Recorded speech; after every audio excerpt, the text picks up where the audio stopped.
अस्सलाम वालेकुम and welcome back again. कैसे हैं जी आप सब लोग? उम्मीद है कि सब खैरियत से होंगे और ठीक ठाक होंगे। आपने ये बैकग्राउंड जो शोर है इसको अवॉइड करना है, क्योंकि मैं रात को वॉइस ओवर करने बैठती हूँ कि बच्चे सो जाते हैं तो बिल्कुल कोई शोर नहीं हो। बट जो मेरे घर के साथ 2 अरबिक फैमिलीज रहती हैं ना, वो पूरी रात जागते हैं खैर से माशाल्लाह से, और बहुत शोर करते हैं। सो मेरे पास कोई जगह नहीं है कि जहाँ मैं बैठ के सुकून से वॉइस ओवर कर सकूँ। है जी, coming back to the video, तो यहाँ पर बहुत सारी मदर्स हैं जो बहुत ज़्यादा कंसर्नड है, और स्पेशली उनके भी बच्चे मेरे जितने ही हैं। कोई LKG में, कोई HKG में, कोई ग्रेड 1 में है। और जब वो बाहर शिफ्ट होते हैं तो सबसे पहले उनको प्रॉब्लम ये होता है कि बच्चों को कौन से स्कूल डालना है। स्कूल की सिलेक्शन में उनकी रिक्वायरमेंट्स पूरी करने में काफ़ी मंथ्स वेस्ट चले जाते हैं। तो मेरी जो सजेशन है वो बेस्ट ये है कि आप गूगल क्रोम जो होता है वहाँ जाएं, वहाँ आपको वर्कशीट्स मिल जाती हैं। आप अपना ग्रेड लिखें, उस हिसाब से आपको वर्कशीट्स मिल जाती हैं। उनको डाउनलोड करें, उनको प्रिंट आउट निकलवाएं और उस पर बच्चों को काम करवाएं। अल्हम्दुलिल्लाह आयान को इससे इतनी हेल्प मिली है ना कि आयान ने जो है वो HKG का भी कोर्स अल्हम्दुलिल्लाह पूरा मुकम्मल कर लिया हुआ है। और अब आयान का इंशाल्लाह एडमिशन है मार्च में, टेस्ट होगा उसका। ऑल्दो माशाल्लाह से आयान ने HKG का कोर्स भी मुकम्मल कर लिया हुआ है, बट मेरे पास कोई ऑप्शन नहीं है, उसको HKG में ही मुझे करवाना पड़ेगा, क्योंकि ग्रेड 1 के हिसाब से जो है ना उसकी जो एज है वो कंपैटिबल नहीं है। सो उसको वो ग्रेड में नहीं सेलेक्ट करेंगे, फर्स्ट ग्रेड में नहीं सेलेक्ट करेंगे। सो इसको अब हम HKG में ही करवाएंगे। अभी ये जो नॉर्मल यहाँ पर स्कूल है और जो यहाँ पर सबकी प्रेफरेंस होती है प्राइमरी के लिए, उसी स्कूल में जा रहा है। उसके बाद जब ये थोड़ा सा बड़ा हो जाएगा ना, लाइक 2-3 में जब जाएगा, तब मैं इसका स्कूल चेंज कर दूंगी। और अभी मैं ज़रूरत नहीं समझ रही कि मैं इसको किसी भी बहुत ज़्यादा एक्सपेंसिव स्कूल में डालूं, क्योंकि अल्हम्दुलिल्लाह हम लोग, मैं और जिशान जो है दोनों ही बहुत अच्छे तरीके से बच्चों को पढ़ा लेते हैं, और इसीलिए बच्चे थोड़े से आगे रहते हैं। मैं सिर्फ आयान की बात करें, ईमान को इसमें इंक्लूड ना करें। ईमान को कुछ नहीं आता, ईमान पढ़ने में बिल्कुल भी इंटरेस्ट नहीं रखती। अल्लाह जाने उसका क्या बनेगा। फिलहाल मैं कोशिश तो उस पर काफ़ी कर रही हूँ, तो लेट्स सी देखें कहाँ तक पहुँचती है बात। इसके अलावा इस तरह से भी वर्कशीट्स मैंने निकाल कर इनके बेड पर लगा दी हैं, और जिसमें कलर्स हैं और मंथ्स हैं, वीक नेम है, सेंसेस हैं, ABC है, वेजिटेबल्स नेम है, इस तरह से लगा दी हुई हैं, ताकि चलते फिरते भी मैं बच्चों को ना थोड़ा थोड़ा पढ़ाती रहती हूँ। ये हैबिट मुझे मेरी अम्मी की तरफ से मिली। एक्चुअली मेरी अम्मी ने मुझ पर इतनी ज़्यादा मेहनत की हुई है ना कि आप लोग सोच नहीं सकते हैं। लाइक मेरे लिए अम्मी फ्लैश कार्ड्स घर पे बनाया करती थी। इसके अलावा अम्मी मुझे हॉस्पिटल्स में लेकर जाया करती थी कि ये नर्स क्या काम करती है, डॉक्टर क्या काम करती है, ताकि मुझे दिखाएं भी, विजुअली भी दिखाएं, और उनसे पूछती भी थी। लाइक कहती थी कि इसको बताएँ आपका क्या काम है। इसके अलावा लेट्स सपोज अगर हम सिग्नल पर रुकें तो वहाँ पर जो ट्रैफिक पुलिस ऑफिसर्स होते थे ना, उनको भी अम्मी उनके पास लेकर जाके मुझे पूछती थी कि भाई इनसे पूछो कि रेड लाइट का क्या पर्पस है, येलो लाइट का क्या पर्पस है। इससे ये होता था क्योंकि उनका प्रोफेशन था, तो वो जब वो बोलते थे ना, तो चीज़ मेरे बिल्कुल दिमाग में फ़िक्स हो जाती थी और मुझे हमेशा के लिए चीज़ें याद रहती थी। तो अम्मी ने मेरे पर इस तरह से बहुत मेहनत की हुई है। और अगर हम कहीं जा रहे हैं, जैसे हम नानों के घर जाते थे, हमारे नानों का घर फैसलाबाद में था, तो जितने भी बोर्ड आने ना, बिल बोर्ड जाने, तो अम्मी ने कहना इन्हें पढ़ो। तो आप कह सकते हैं कि आज मैं जो कुछ भी अपनी अम्मी की वजह से, उनकी मेहनत का नतीजा है। उन्होंने मेरे पर बहुत ज़्यादा मेहनत की, मेरे अब्बू ने मुझ पर बहुत मेहनत की, मेरे दादा अबू, मेरे चाचू। सो मेरी ज़िंदगी में बहुत से लोगों का बहुत अहम किरदार है कि जिसकी वजह से अल्हम्दुलिल्लाह मैं आज इस मर्तबे पे हूँ कि भाई जहाँ जाती हूँ अल्हम्दुलिल्लाह अल्लाह ताला इज़्ज़त अता करते हैं। अल्लाह ताला ने बहुत अच्छी डिग्री से नवाजा, अच्छे तरीके से पढ़ा, अच्छी लाइफ गुजार रही हूँ, पहले भी गुजारी और अब भी अल्हम्दुलिल्लाह गुजार रही हूँ। खैर, coming back to the video, बहुत सारी मैंने बातें आप लोगों से कर दी हैं। तो यहाँ पर जी मैं आज बना रही थी फ़िश मसाला। इसके अलावा यहाँ पर बर्गर्स बना रही थी, ये ज़िशान के लिए बनाया है। इसमें ना चीज़ स्लाइस रख कर मैं थोड़ी देर के लिए 1 से 2 मिनट के लिए एयर फ्राई कर देती हूँ ना, तो चीज़ अच्छे से मेल्ट हो जाती है। तो यहाँ पर जी मैं फ़िश का मसाला प्रिपेयर करने लगी हूँ। इससे पहले मैंने फ़िश को जो है ना थोड़ी देर के लिए सिरके में डिप करके रख दिया, जैसे कि मैंने आपको दिखाया 15 मिनट्स के लिए रखा था मैंने। यहाँ पर जी मैंने थोड़ा सा ऑयल लिया, उसके अंदर 1/4 टीस्पून मैंने मेथी दाना डाले हैं, 1 टीस्पून मैंने डाला है जी ज़ीरा, और उसके बाद मैंने इसके अंदर स्लाइस्ड अनियन डाल दिए हैं। 3 मीडियम साइज़ के अनियन होंगे मेरे पास। यहाँ पर 4 इसलिए मैंने लिए थे क्योंकि वो छोटे थे। अगर आपके पास मीडियम साइज़ के अनियन जो है तो आपने 3 स्लाइस करके डालने हैं। फिर मैंने इनको हल्का सा गोल्डन ब्राउन कर लिया है, और अब इसके अंदर मैं डाल रही हूँ अदरक लहसुन का पेस्ट। तकरीबन मैंने यहाँ पर डाला है जी 1.5 टीस्पून जिंजर पेस्ट डाला है, एंड 1 टीस्पून यहाँ पर मैंने डाला है जी लहसुन का पेस्ट। इन सब चीज़ों को मैंने थोड़ा सा फ्राई कर लिया है, और फिर मैंने यहाँ पर आपको दिखाया कि 3 मीडियम साइज़ के टमाटर थे जिन्हें मैंने ब्लेंडर में ब्लेंड कर लिया है, वो डाल दिया है इसके अंदर। और अब मैं इसके अंदर डाल दूंगी स्पाइसेस। 2 टीस्पून मैंने रेड चिली पाउडर डाला है, 2 टीस्पून मैंने इसके अंदर सॉल्ट डाला है।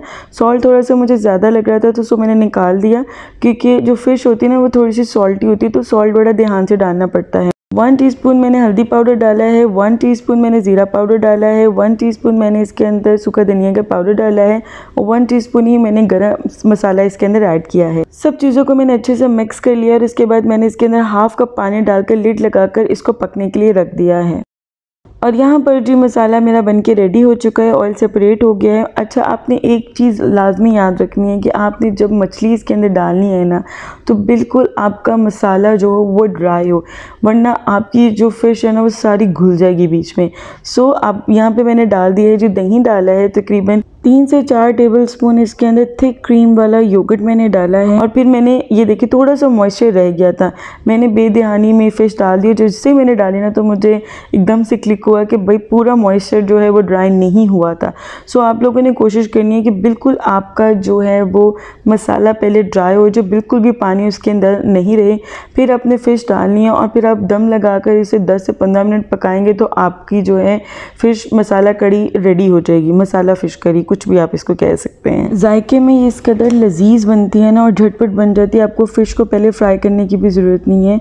कोई फ़िश में स्मेल नहीं आएगी क्योंकि हमने पहले विनेगर में डिप किया होता है, तो इसलिए आपको फ़िश में से कोई स्मेल किसी किस्म की नहीं आएगी। बस फ़िश को प्रिपेयर करते हुए आपने इस चीज़ का ध्यान रखना है कि आपको मॉइस्चर कंटेंट नहीं होना चाहिए मसाले में, क्योंकि इससे जो फ़िश होती है वो थोड़ी सी घुल जाती है। अब मेरे साथ हुआ ये था कि कुछ मेरी जो मछली थी ना वो घुल गई थी बीच में और कुछ के जो पार्ट्स वो बिल्कुल इंटैक्ट थे। सो मैंने कहा ये वाली जो मेरे से मिस्टेक है मैं आप लोगों को लाजमी बता दूं, बट जायका वाज वेरी गुड, बहुत मज़े की डिलीशियस जो है वो फ़िश बनी थी। इसके अलावा जी यहाँ पर मैं अपना फेवरेट योगर्ट इंजॉय कर रही थी। योगर्ट के साथ मैंने कुछ स्ट्रॉबेरीज़ रखी हुई थी, कीवी रखा हुआ था और ऊपर मैं हनी ड्रिजल करके खाती हूँ, बहुत मुझे मज़े के लगते हैं। आप लोग भी कभी ट्राई करें, आपको बहुत मज़ा आएगा। और यहाँ पर जो मैं आप लोग के साथ इतना ज़बरदस्त और लाइफ सेविंग हैक शेयर करने वाली हूँ कि आप लोग इसके बाद मुझे दुआएं देंगे। इस तरह के हमारे घर में बेतहाशा कंटेनर्स होते हैं ग्लास के जो खाली होते हैं, जैसे कि ये मेरा कॉफ़ी के खाली हुए हैं। अब मसला ये था कि इन्हें मैंने फ़िल किया हुआ था और मैं खाली नहीं करना चाह रही थी। काम आपको पता है मेरे पास बहुत ज़्यादा होते हैं। सो यहाँ पर जी अब मैं वो हैक शेयर करने लगेंगे जिससे मिनटों में आपका ये जो स्टिकर्स होते हैं ना स्टबन से ये उतर जाएंगे। अब यहाँ पर पहले मैंने जग ले लिया है, उसमें मैंने गर्म बॉइल्ड वाटर डाला है और साइज़ देख रही थी कि किसमें कितना मुझे पानी चाहिए कि मेरा ये जो कंटेनर है ना अच्छे से डिप हो जाए। फिर जी मैं इसके अंदर ऐड कर रही हूँ डिश वॉश जो होता है, आपने अंदाज़न डाल लेना है, लाइक 1 टीस्पून टू 1.5 टीस्पून आपने इसके अंदर डालना है जी डिश वॉश डालना है। और अब मैं इसके अंदर डालने लगी हूँ सेम क्वांटिटी आपने डाल देनी है वाइट विनेगर की, अंदाज़न मैंने डाली है, कोई मेजरमेंट की ज़रूरत नहीं, बट स्टिल मैंने रफली आपको आइडिया दे दिया है।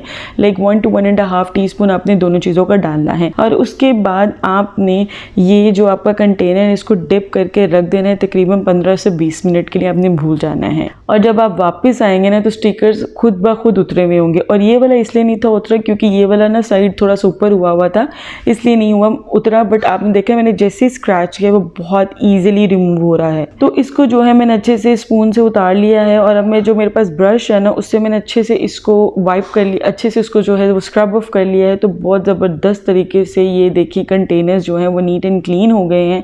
इस तरह से आपने भी स्क्रब कर लेना है, कोई मेहनत की ज़रूरत नहीं पड़ेगी अगर आपका जो कंटेनर अच्छे से पानी में डिप हो जाएगा, क्योंकि मेरा ये वाला पार्ट डिप नहीं था हुआ, वो ऊपर उठा हुआ था, तो इसलिए थोड़ा सा मुझे मेहनत करनी पड़ी। अब चूँकि सेम पानी में ही मैंने अगेन दूसरा कंटेनर भी डिप किया तो पानी थोड़ा सा ठंडा हो गया हुआ था, इसलिए ये थोड़ा सा मुझे हाथ से उतारना पड़ा, बट सीरियसली बहुत आराम से उतर गया था। बट आपने बॉइलिंग वाटर लेना है, बिल्कुल गर्म पानी आपने डालना है उसमें और फिर डिप करके आपने 10 से 15 से 20 मिनट के लिए इसको रखेंगे तो ये खुद ब खुद उतर जाएंगे। तो ये देखें कितने अच्छा हैक मैंने आप लोग के साथ शेयर किया है, ज़रूर ट्राई करिएगा और मुझे बताइएगा आपको इससे फ़ायदा हुआ कि नहीं हुआ है। तो इसीलिए मेरी वीडियो को लाजमी लाइक किया करें, नीचे कमेंट सेक्शन में बताया करें अगर आपको किसी भी हैक से या किसी भी चीज़ से हेल्प मिल रही है, और लाजमी मेरे चैनल को सब्सक्राइब करें और मेरी वीडियोस को बाकी लोगों के साथ भी शेयर करें ताकि मेरा चैनल ग्रो हो सके। आपकी सपोर्ट बहुत ज़्यादा ज़रूरी है और सब्सक्राइब करना बिल्कुल फ्री ऑफ कॉस्ट है, कोई चार्जेस नहीं लगते हैं। So do subscribe my channel, do like the video.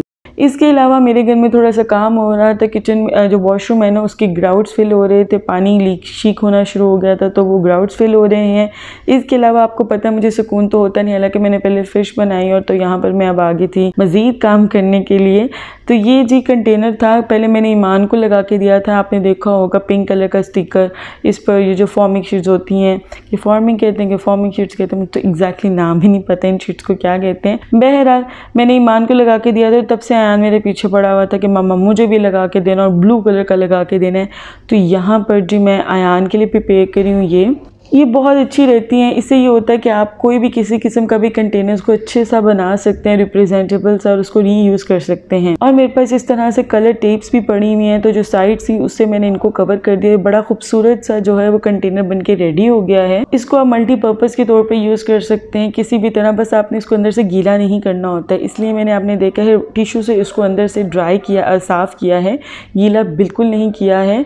और फिर मैंने इसके बाहर जो है वो शीट लगा दी है। तो ये थी जी आज की वीडियो। मिलते हैं आपसे अगली वीडियो में नए कंटेंट के साथ। अल्लाह हाफिज़।